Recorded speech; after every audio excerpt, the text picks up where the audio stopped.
Hello दोस्तों, मेरे YouTube channel में आपका स्वागत है। और आज की वीडियो में हम बात करेंगे कुंडली में शेयर मार्केट के बारे में कि किसी भी व्यक्ति की कुंडली से हम उस व्यक्ति के शेयर मार्केट से या जुआ लॉटरी सट्टा मतलब जो बिना मेहनत के धन प्राप्त होता है उस स्थिति के बारे में किस प्रकार जान सकते हैं। किस स्थिति में किसी व्यक्ति को शेयर मार्केट से, जुए से, लॉटरी से, सट्टे से फायदा हो सकता है, किन लोगों को इन क्षेत्र में निवेश करना चाहिए या इस क्षेत्र में अपना पैसा लगाना चाहिए या किन को इन क्षेत्र से दूर रहना चाहिए, इन चीज़ों के बारे में हम आज बात करेंगे। अगर आपको वीडियो अच्छी लगे तो आप चैनल को जरूर सब्सक्राइब करें और वीडियो को लाइक भी करें। देखिए, आज के समय में ये बहुत से लोग ये क्वेश्चन पूछते हैं कि उनको शेयर मार्केट में पैसा लगाना चाहिए या नहीं लगाना चाहिए और शेयर मार्केट में पैसा लगाना उनके लिए कैसा रहेगा। तो ये बहुत आम क्वेश्चन आजकल बन चुका है क्योंकि इसका आजकल एक तरह से ट्रेंड बनता जा रहा है कि शेयर मार्केट में पैसा लगाकर आप बहुत बहुत धनी बन सकते हैं, बहुत अधिक आप लाभ कमा सकते हैं और आपको आपको जैसे कोई नौकरी करता है तो नौकरी भी किसी की नहीं करनी पड़ेगी और आप बहुत अच्छा पैसा कमा सकते हैं। लेकिन ये एक सच्चाई नहीं होती है। बहुत ऐसे लोग होते हैं जिनका शेयर मार्केट में बहुत सारा पैसा डूब जाता है।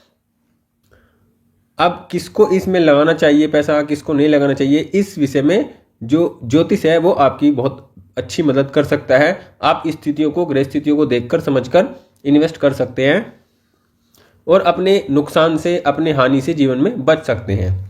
तो देखिए, कुंडली में जब हम बात करते हैं शेयर मार्केट की, जुए की, लॉटरी की, सट्टे की, मतलब कुछ ऐसा पैसा जो अचानक से व्यक्ति को बहुत फायदा दे सकता है और अचानक से व्यक्ति को बहुत अधिक नुकसान भी दे सकता है, जो अनिश्चितताओं से भरा होता है, मतलब किसी प्रकार की निश्चितता उसमें नहीं होती है। तो उसके लिए सबसे जो जरूरी चीज है, क्योंकि कुंडली में या ज्योतिष में सबसे ज्यादा जो अनिश्चितताओं का ग्रह है वो राहु है। तो अगर हम ग्रह की बात करते हैं तो राहु इस स्थिति में बहुत महत्वपूर्ण ग्रह बन जाता है। जो शेयर मार्केट या जुआ, लॉटरी, सट्टा, ये सब एक ही कैटेगरी की चीजें होती हैं। इन सब से व्यक्ति को धन आने की स्थितियों को बनाता है या उसको बिगाड़ता है, क्योंकि राहु सबसे अनिश्चितताओं वाला ग्रह होता है। अगर हम भाव की बात करते हैं, देखिए हमारा पंचम भाव जो होता है वो हमारे ज्ञान का होता है, हमारे जीवन में हमारी शिक्षा का होता है, हमारी बुद्धि का होता है और हमारे पुण्य कर्मों का होता है।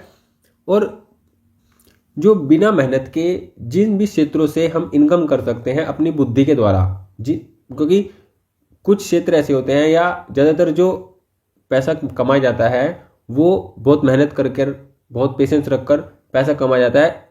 लेकिन जो ये कुछ क्षेत्र जुआ, लॉटरी, सट्टा और ये शेयर मार्केट, इनमें व्यक्ति अपनी बुद्धि से, अपने विवेक से और अपने भाग्य से पैसा कमा सकता है। इसमें मेहनत की कोई विशेष आवश्यकता नहीं होती है।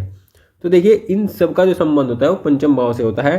तो किसी भी व्यक्ति कुंडली में पंचम भाव बली हो, अब बली का क्या मतलब है, पंचम भाव का स्वामी अच्छी स्थिति में बैठा हो। अच्छी स्थिति का क्या मतलब है कि जैसे मान लो अगर हम यहाँ पर मानते हैं कि यहाँ पर 5 नंबर लिखा है तो 5 नंबर का जो ग्रह बनता है वो सूर्य बनता है। अब सूर्य मान लो 6वें में बैठ गया, 8वें में बैठ गया और 12वें में बैठ गया, तो ये एक तरह से पंचम भाव के फलों को कम करता है, इसको रिड्यूस कर देता है। पंचम भाव के फल व्यक्ति को जीवन में नहीं मिलते हैं और मिलते भी हैं तो उनका कोई विशेष योगदान और विशेष कोई लाभ व्यक्ति के जीवन में नहीं रहता है। तो पंचम भाव का स्वामी अच्छी अवस्था में बैठा हो। अच्छी अवस्था का मतलब क्या है कि केंद्र के किसी घर में हो, मतलब 6, 8, 12 में ना हो, बाकी किसी भी घर में हो तो अच्छा हो, और मित्र की राशि में हो या खुद की राशि में हो या उच्च की राशि में हो तो अच्छा हो, मतलब इस भाव में, इस भाव में, इस भाव में, इस भाव में हो। अब सूर्य का, अगर हम सूर्य की बात करते हैं तो सूर्य मेष में, धनु में, सिंह में हो और केंद्र त्रिकोण में हो। केंद्र को मतलब यहाँ पर भी हो सकते हैं, यहाँ पर भी लाभ भी हो सकते हैं, मतलब इन सब भावों में है। तो ये अच्छी स्थिति है कि किसी भी व्यक्ति की कुंडली में पंचमेश अच्छे स्थान पर बैठा हुआ है तो ये अच्छी स्थिति मानी जाती है। तो आप अपनी कुंडली में पंचमेश की स्थिति को देखिए। पंचमेश अच्छी स्थिति में हो, राहु अच्छी स्थिति में हो। राहु अच्छी स्थिति में होने का क्या मतलब है, देखिए सबसे पहले तो मतलब है कि राहु 10 डिग्री से 20 डिग्री तक हो, कम से कम उनके पास क्षमता हो, डिग्री वाइज वो बली हो। उसके बाद अगर किसी व्यक्ति की कुंडली में राहु 8 नंबर में हो, 9 नंबर में हो, 12 नंबर में हो, मुख्यतः इन राशियों में अगर राहु है तो राहु कमजोर माना जाता है। यहाँ पर राहु की स्थिति अच्छी नहीं होती है। और इन राशियों में अगर किसी व्यक्ति कुंडली में राहु है तो वह कमजोर है और ऐसे व्यक्ति को शेयर मार्केट जैसी चीज़ों से दूर रहना चाहिए। अगर ऐसे व्यक्ति का पंचमेश भी खराब है, मतलब पंचमेश भी अच्छी स्थिति में नहीं है और राहु भी इन राशियों में है, तो व्यक्ति को शेयर मार्केट से दूर रहना चाहिए। अब अगर व्यक्ति का पंचमेश अच्छी स्थिति में है, केंद्रीय त्रिकोण में बैठा हुआ है और या खुद की राशि में मित्र या उच्च की राशि में है और राहु शुक्र की राशि में हो, राहु शनि की राशि में हो, राहु बुध की राशि में हो, तो ये बहुत श्रेष्ठ है और व्यक्ति को जीवन में ऐसा राहु अच्छा फल देता है। तो आप कुंडली में देखिए कि पंचमेश की स्थिति कितनी अच्छी है और राहु की स्थिति कितनी अच्छी है। राहु जितनी अच्छी स्थिति में होगा, राहु शुक्र की शनि की राशि में हो, 10 से 20 डिग्री के बीच में हो, शुभ ग्रह से अगर दृष्ट हो, राहु को अगर कोई शुभ ग्रह देखता हो तो ये और अच्छा है।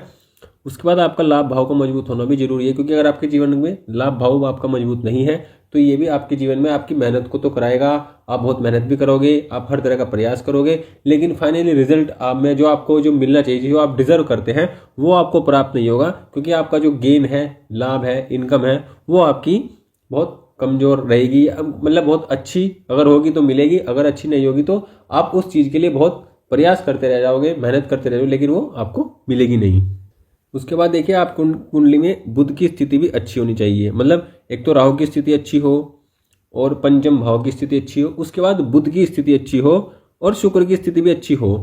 मतलब बुध, शुक्र और राहु और पंचम भाव, ये तीन जो एक आयाम है शेयर मार्केट में या जुआ, लॉटरी, सट्टा, इन सब चीज़ों में, मतलब बहुत कम मेहनत में जो अधिक पैसा कमाने की जो स्थिति है वो यही बताती है कि जब बुध, शुक्र और राहु तीनों अच्छी स्थिति में हो तो ऐसा व्यक्ति शेयर मार्केट से बहुत अच्छा पैसा कमा सकता है, क्योंकि बुध राहु वाला व्यक्ति बहुत इंटेलिजेंट होता है, बहुत ज़्यादा दिमागदार होता है और किसी प्रकार का इलेक्ट्रॉनिक काम हो, सोशल मीडिया हो, शेयर मार्केट हो, इन सब में ऐसे व्यक्ति का दिमाग जो चलता है वो बहुत तेज चलता है। अगर ऐसे व्यक्ति का इंटरेस्ट इन कामों में अगर आ गया और ऐसे व्यक्ति इन चीज़ों को सीखने में लग गया तो फिर ऐसा व्यक्ति बहुत बारीक बारीक लूप होल्स को भी निकाल कर रख देता है और एक ऐसी स्थितियों को बना देता है कि ऐसे व्यक्ति बहुत लाभ इन क्षेत्रों से कमा सकते हैं। तो आप अपनी कुंडली में आप खुद भी देख सकते हैं कि पंचम भाव की स्थिति कैसी है। पंचम भाव में अगर पाप ग्रह हैं, शनि है, राहु है, और देखिए शनि राहु होना खराब नहीं है पंचम भाव में, शनि राहु में बहुत अच्छा फल देते हैं पंचम भाव में, लेकिन अगर वो उनकी स्थिति अच्छी नहीं हो, पाप कर्तरी में हो, नीच राशि में हो या 2 से अधिक पाप ग्रह से देखे जा रहे हो, तो फिर ऐसी स्थिति में जो ग्रह का फल होता है वो कमजोर हो जाता है और ग्रह जिस भाव में बैठता है उसका भी फल व्यक्ति को जीवन में नहीं मिलता है। तो कहने का मतलब है कि पंचम भाव बली हो और उसके बाद बुध, शुक्र और राहु तीनों की स्थिति कुंडली में अच्छी हो, किन्हीं 2 की स्थिति में अगर अच्छी है तो आपको जो शेयर मार्केट है उससे बहुत अच्छा लाभ जीवन में प्राप्त होगा। लाभ कब प्राप्त होगा? जब आपके पंचमेश की दशा, अंतर्दशा आपको चलती हो, पंचमेश की अंतर्दशा चल रही हो या दशा चल रही हो और उनमें शुक्र हो, बुध हो, राहु भी अच्छी स्थिति में, क्योंकि राहु भी बहुत लाभ देते हैं। अगर आपकी कुंडली में अच्छी स्थिति में राहु है तो ये बहुत लाभ देते हैं आपको। तो आप देखिए कि इनसे संबंधित ग्रहों का समय अगर चल रहा है, दशा में हो, अंतर्दशा में हो, प्रत्यंतर दशा में हो, किसी प्रकार से अगर तीनों में ही स्थितियां मैच करते हैं तो 100% आपको लाभ होगा। अगर कम स्थितियां मैच करते हैं तो कम लाभ होगा। अगर नहीं स्थितियां मैच करती हैं और आप इन्वेस्ट करते हैं तो आपको यहाँ पर हानि होगी। आप इस तरह से इन चीज़ों को देख सकते हैं, खुद की कुंडली में भी आप कुछ चेक कर सकते हैं और इस चीज़ों को सोच समझ कर आप यूज़ कर सकते हैं, कब आप शेयर मार्केट में इन्वेस्ट करें और कब ना करें। तो इस प्रकार आप अपनी कुंडली में देखकर इन सब स्थितियों को समझ सकते हैं कि आपकी स्थिति में, आपकी कुंडली में शेयर मार्केट में इन्वेस्ट करने की जो स्थितियां हैं वो कमज़ोर हैं या अच्छी हैं या किस प्रकार की हैं, और उसी आधार पर आप अपने जीवन में निर्णय लेकर अपने काम को कर सकते हैं। वीडियो अगर आपको अच्छी लगी हो, इन्फॉर्मेशन अच्छी लगी हो तो प्लीज़ वीडियो को लाइक करें और चैनल को सब्सक्राइब जरूर करें।